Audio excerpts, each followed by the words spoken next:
E o que eu quero transmitir é o seguinte: as crises existem, que o futebol é deficitário, todo americano sabe. O que nós temos que ter agora é equilíbrio, é se você saber sair da crise. O pior é o que acontece com algumas instituições que tendem a se acabar quando não existe equilíbrio. Já diversas instituições, clubes de futebol que eu me refiro, que simplesmente destruíram seu patrimônio e acabaram sua história. Presidente José Santos, se discute muito agora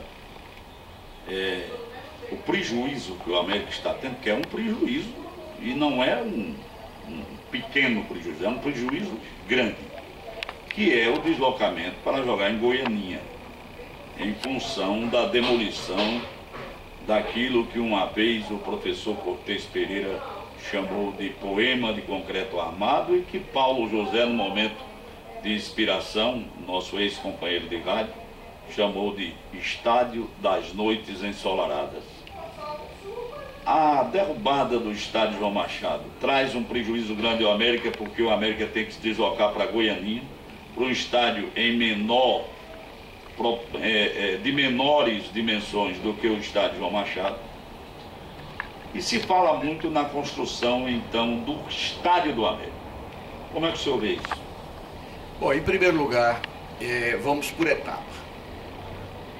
Quando o América partiu para a decisão, o Conselho Deliberativo do América, do momento que houve a alienação da pousada do atleta para o grupo, à época, Hiper Bom Preço, ninguém poderia nunca supor que nós teríamos um dia uma demolição do Machadão. Todo americano julgava o seguinte: mesmo com o ABC, com o seu estádio, o americano se julgava no direito de dizer: o Machadão é a minha casa.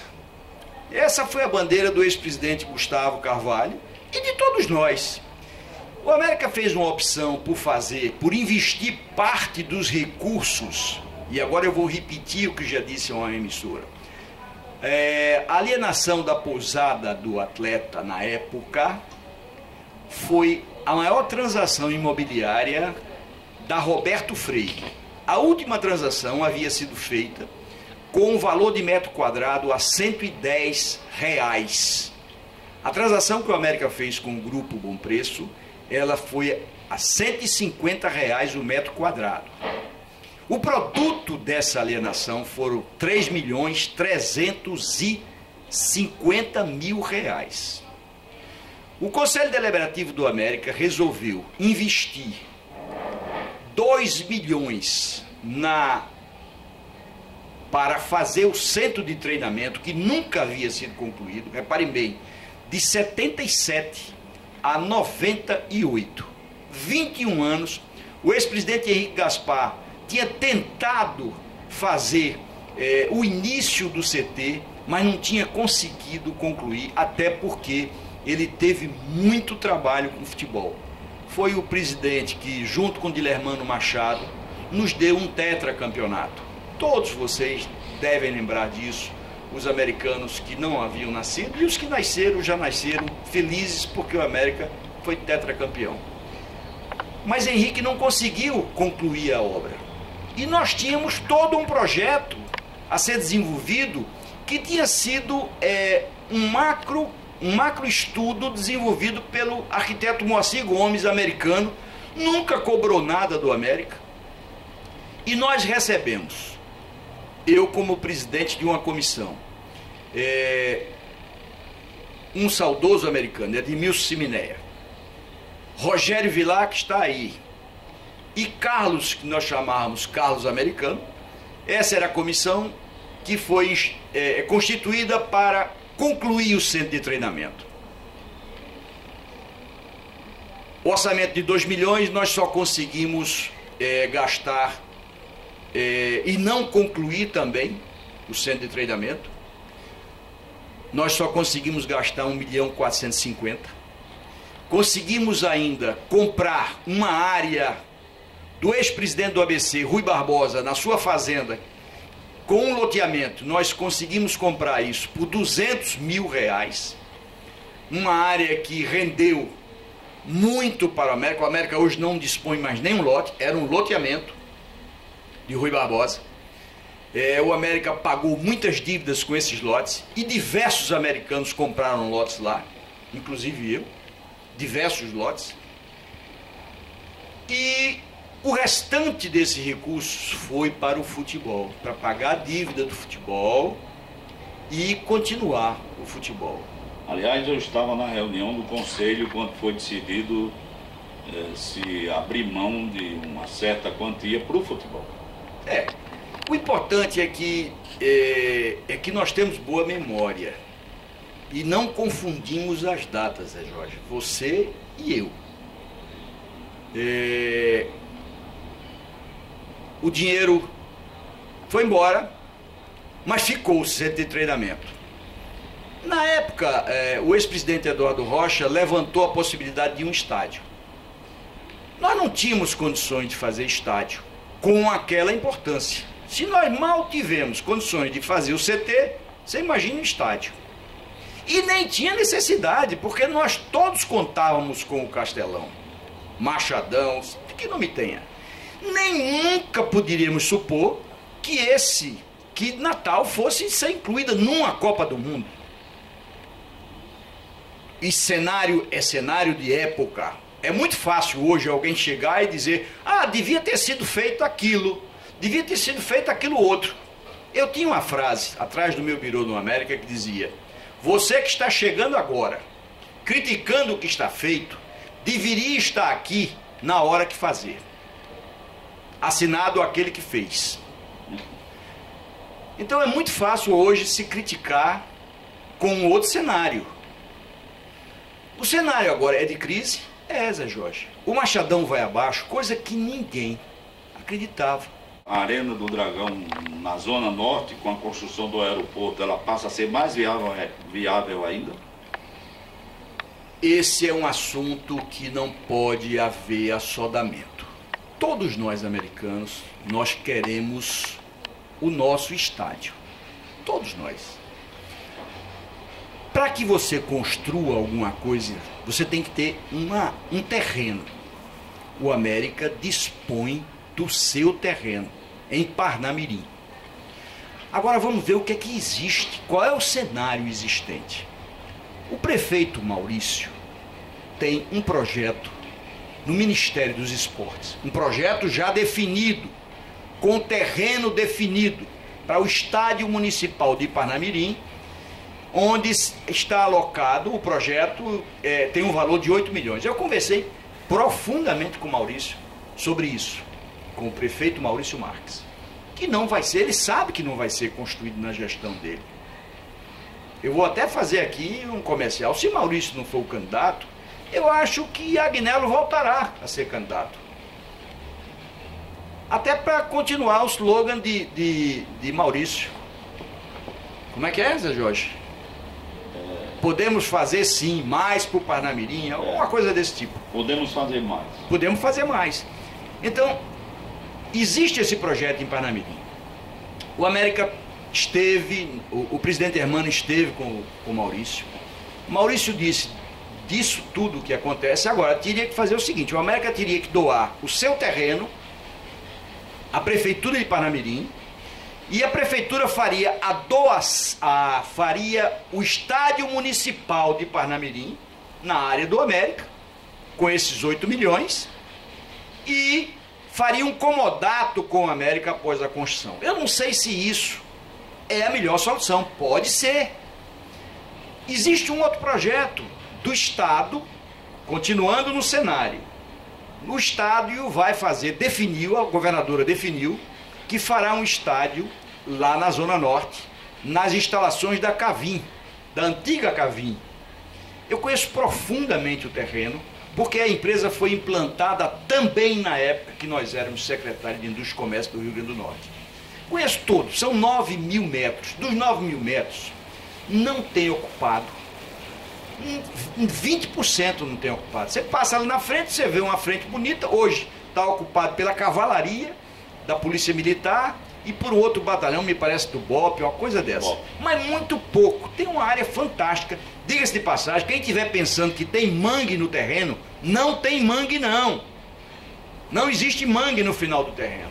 O terreno se adapta perfeitamente para um estádio, no centro, no coração da Zona Norte. O terreno é fantástico.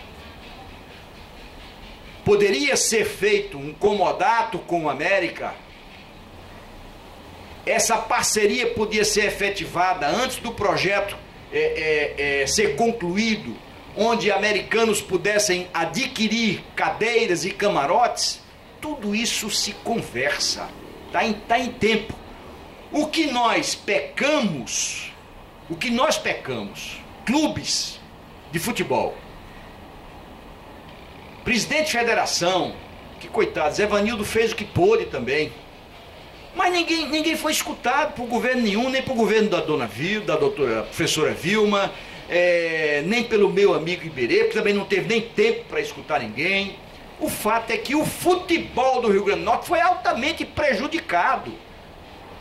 Tudo bem, o ABC está com o problema dele resolvido, porque fez um estádio de uma forma que para ele foi a mais interessante naquele momento. Ele permutou, eu quero construir esse pedaço do estádio. Uma empresa de ABCdistas, Ecocil, nominar, não estou fazendo nenhuma publicidade, a Ecocil construía, recebia um pedaço do terreno, construía outro pedaço, e o fato é que Judas Tadeu conduziu o ABC por mais de 10 anos e conseguiu, dando continuidade ao trabalho que não pode ser esquecido, ele resolveu o problema dele. O América não resolveu o problema dele, porque não viu necessidade nisso. Só que, com esse novo cenário, nós estamos sendo profundamente prejudicados. Eu queria saber sobre a Arena do Dragão na permuta com Paulo de Paula, aquela transação do terreno. É a terceira opção também que nós temos. Então nós temos Parnamirim, Prefeitura de Parnamirim, nós temos o governo do Estado, nós temos a proposta de Paulo de Paula, que é um empresário sério, que quer conduzir o América, o campo do América na proposta de Paulo. Ele seria um alavancador também de sua área. Ele doa o terreno ao América, faz o estádio numa permuta com uma área nossa lá de Parnamirim. Então são 3 alternativas viáveis e uma alternativa que também eu não considero inviável não, mas eu acho dificílima. É nós fazermos um estádio com recursos próprios do América. Isso eu acho impossível. Declarei até numa emissora de rádio, numa entrevista que deverá, inclusive, você acabou de me dizer que ela vai passar hoje, novamente gravada, declarei que acreditava nessa possibilidade. Mas se o presidente do Conselho Deliberativo do América tivesse a assessoria de alguém que passou na Terra há 2011 anos atrás. Nós não estamos mais no tempo de fazermos ilusões. Você fazer um estádio com o torcedor participando, levando cimento, Não, isso aí, para mim, é uma hipótese quase descartada. Professor Jussier Santos, a gente sabe da sua história no América, porque quando eu comecei no rádio, por exemplo, em 1975, o senhor já fazia parte da diretoria de Zé Rocha, era vice-presidente financeiro. Já conversando com o presidente, o senhor me dizia que havia perdido uma eleição para Dilermano Machado. Era a turma jovem na época do América. 72. 1972, eu representava uma ala jovem de americanos que indicaram o meu nome para ser candidato contra a ala antiga, vamos dizer assim. Foi uma eleição disputada com todo respeito. Nós fomos derrotados, todo um grupo, mas não significava que só tivesse jovem nessa ala, não. Tinha Heriberto Bezerra, tinha o professor Antônio Soares, tinha Everaldo Pociúncula, tinham grandes conselheiros e nós perdemos. O América tinha 60 conselheiros na época compareceram 59 e nós perdemos por 7 votos. Um conselheiro não compareceu porque havia se comprometido com o Dilermano e comigo. E não foi. Isso acontece também em tudo que é eleição de pequeno porte. Aí em 1976 o senhor... Agora repara, quando eu voltei a Natal em 65, Heriberto, Humberto Nesi, Rui Barreto, Humberto Piantaro, eles me levaram para se fazer parte 23 anos. 23. Ah, 22 anos, é verdade, 22. Para ser conselheiro do América. Então eu estou no América como conselheiro desde 65. Fui candidato a presidente em 72, fui vice, fui diretor, fui vice em 75, eleito em 76, fui eleito em outubro, nós já havíamos perdido o campeonato e o presidente Zé Rocha me entregou o clube antes de entregar o cargo. Ele disse, você foi eleito, nós perdemos e agora toque o clube. Devolvi em 78 a Dilermano Machado, final de 78, início de 79. Dilermano tocou, entregou a Henrique, enfim. Eu volto em 85 numa crise infinitamente maior do que a de hoje, Zé Jorge. Todos vocês lembram. O futebol praticamente não existia. O presidente Amando, um grande americano, pertencente à família que fundou a América, Amando Siqueira, mas ele não tinha nem vivência em Natal, porque ele tinha ficado muito tempo fora daqui, nem tinha, os amigos, a maioria já tinha morrido, ele estava numa idade avançada e, infelizmente, a função de presidente do América é árdua. E o presidente Amando só aguentou 1 ano e pouco, veio a falecer. Naquele momento também ninguém queria assumir a presidência do América. Eu era secretário de Estado do governo José Agripino e recebi uma comissão de todos os americanos. E eu voltei para o América em 85, fechamos o clube, ficamos 85, 86, onde reabrimos o clube no Réveillon, e surgia aí a empresa Destaque, que fez o primeiro Réveillon no América, de grande sucesso, com a banda Chicletes com Banana. Réveillon de 86 para 87. Tem episódios fantásticos, até porque o presidente do Flamengo estava aqui, Gilberto Cardoso, quase cai para trás com o carnaval do Réveillon do América de 86. E eu digo aqui, são 4 jovens americanos que estão começando, são os responsáveis por esse sucesso de festa, junto com o meu vice-presidente social, Lenilson Carvalho. Odontólogo, Lenilson foi meu vice-presidente nessa primeira gestão, 85, 86, 87. Também grande ajuda de Vicente, eu não vou citar todo mundo, Vicente Lira, uma figura emblemática do América. Grandes americanos. O problema é que de determinado tempo para cá, os grandes americanos ou foram se afastando do América, ou infelizmente vieram a falecer. A geração que me antecedeu, eu sempre dizia o seguinte, eu fico no meio, porque eu era amigo embora tenha sido candidato de uma ala jovem, eu era amigo de Dilermano. Dilermano tinha uma empresa, vizinha à empresa da minha família. Nós dialogávamos diariamente. Apenas tínhamos visões diferentes naquele momento. Depois continuamos amigos. E nada impede de que eu tenha uma visão diferente hoje de outros americanos. Eu tenho uma visão diferente. Agora, eu vou confessar aqui para você o que eu já disse em rádio. Eu tive um grande pecado no América. Por eu ter ficado tanto tempo na presidência, eu resolvi sair de cena quando deixei o América. No início da década de 90, para ser mais preciso, em 92. Final de 92. Assumiu o Fernando Nesi, com o Gustavo, com Paulinho, com uma boa equipe. E eu me afastei. Mas me afastei, digo, eu só volto ao América quando me chamarem.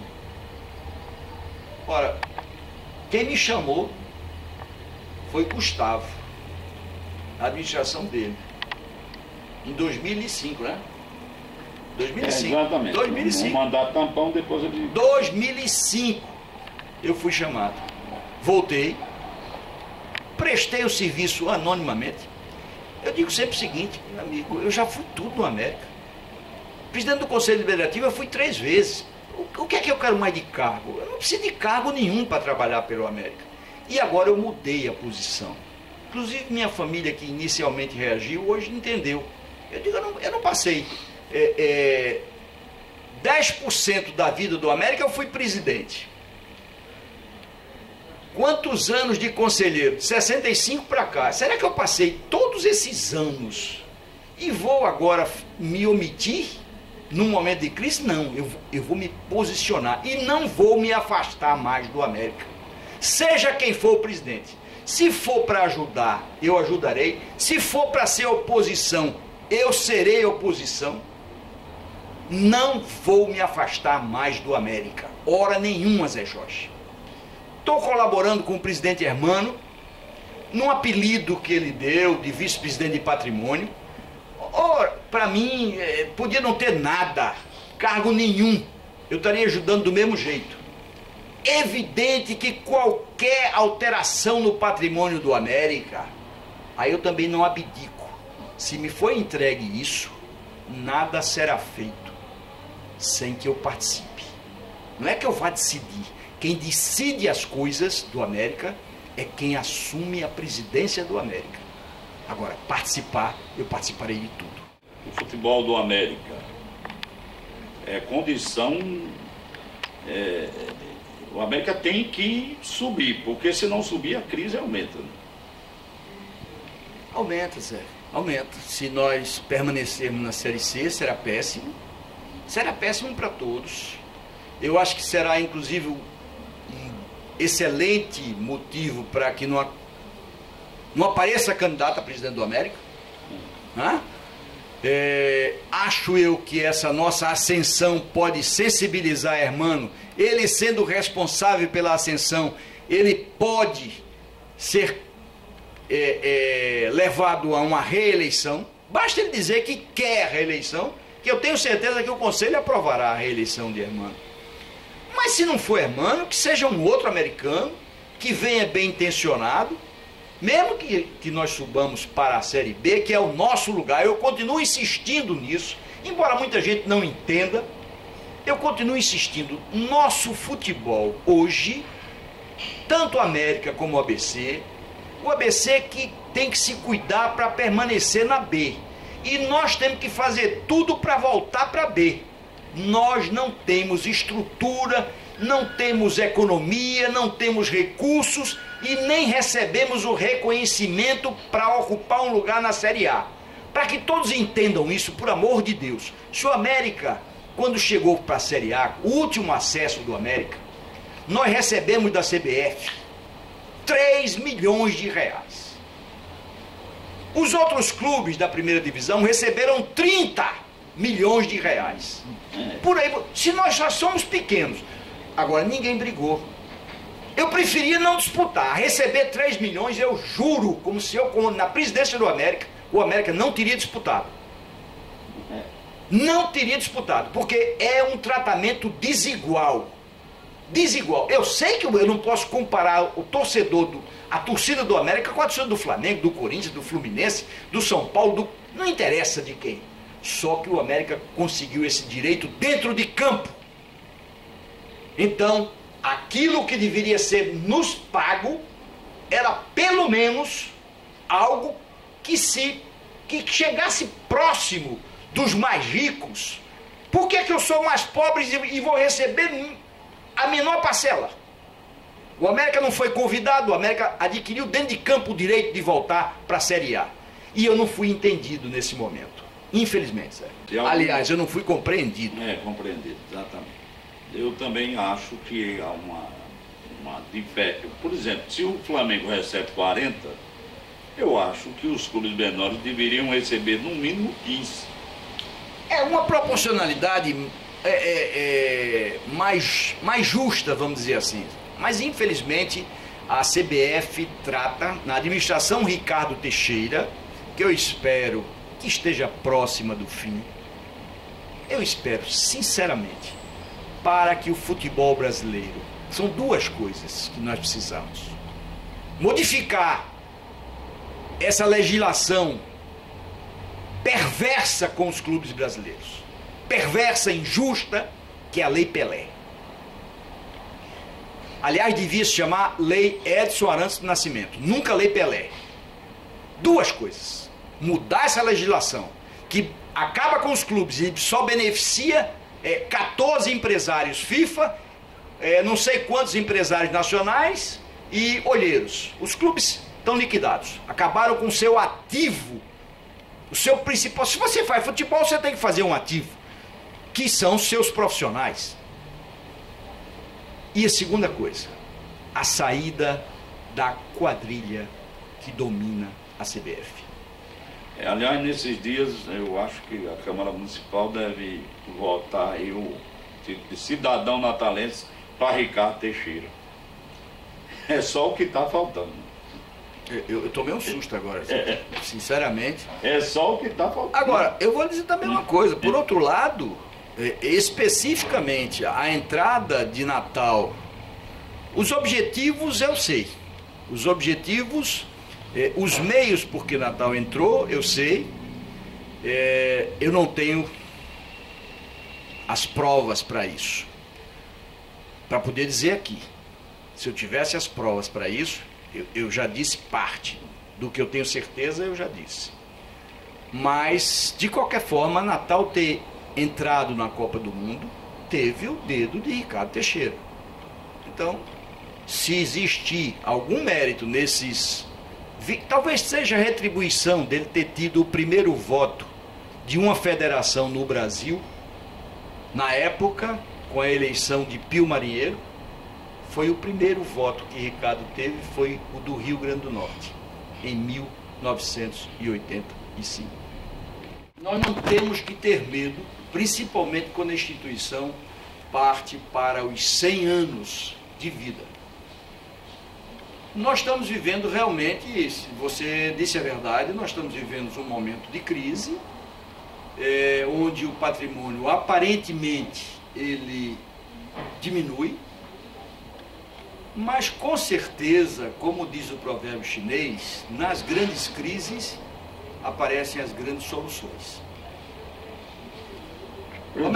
Pois não. Deixa eu só concluir. Então, eu penso com otimismo. O América tem um patrimônio consolidado em Parnamirim.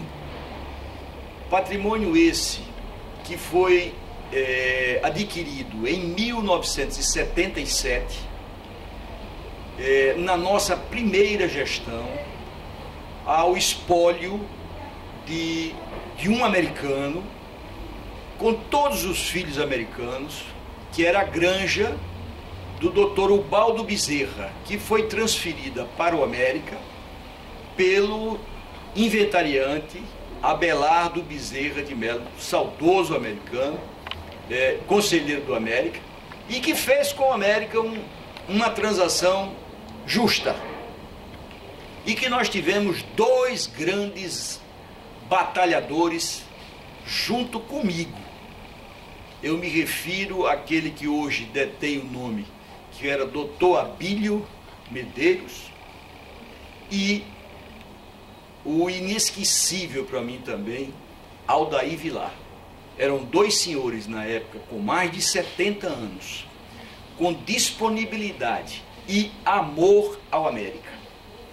Eles foram os dois grandes vendedores de um negócio que nós criamos para saldar aquilo que nós estávamos. O América devia na época 5 milhões e meio, e aquilo foi adquirido por 500 mil, 5 milhões e meio de cruzeiros, e aquilo foi adquirido por 600 mil cruzeiros, em 3 parcelas de 200. E nós honramos essas parcelas vendendo a americanos títulos de sócios remidos. Naquela época tinha começado a se desfazer também de parte do patrimônio. Nós vendemos 13 lotes na pousada do atleta a americanos, não entrou nenhum tostão de recursos, eram 1.300.000 cruzeiros que o América devia na rede bancária de Natal. Final da administração Zé Rocha, tentativa de um tricampeonato que nós perdemos em 1976. E 13 americanos adquiriram, aliás, tinham um até abecedista, professor Leide Moraes, que adquiriu 3 lotes e foi lá fazer sua residência. Nesse momento, o América fazia uma transação casada. Determinado banco, o caso específico do professor Leide Moraes foi o Banorte na época. Eram 300 mil reais que o América devia, o professor Leide Moraes levantou esse empréstimo, o América liquidou o seu débito, eu fui avalista do professor Leide Moraes, como fui também do ex-presidente José Maria, quando comprou também 3 lotes, que foi o início da Facex. Então isso é toda uma história, Zé Jorge. Nesse momento que nós perdíamos 13 lotes, o pedaço de uma área da pousada do atleta, nós adquirimos aquela granja com 29 hectares. Então, sempre o América passa por fases cíclicas. Você diz, o patrimônio do América diminuiu. É verdade, na Rodrigues Alves o América vai ficar agora somente com a sua sede, aquele quadrilátero lá, que é um patrimônio urbanístico da cidade de Natal. Mas ela será recuperada. O atual presidente, Hermano, é imbuído dos melhores propósitos, é um agregador, tem conseguido, eu só espero que tem conseguido unir o América, eu só espero que ele aceite uma reeleição. Seria muito bom para o América, mais 2 anos de Hermano. Presidente, algum outro esclarecimento a gente deixa o microfone à sua disposição. Ok. No demais é saudar todos os americanos, dizer que ninguém pode esmorecer. O América vai cada vez mais forte chegar ao seu centenário. Conversamos assim com o presidente José Santos, presidente mais vezes campeão do Rio Grande do Norte, ele foi 6 vezes campeão estadual e além disso é considerado o presidente eterno do América.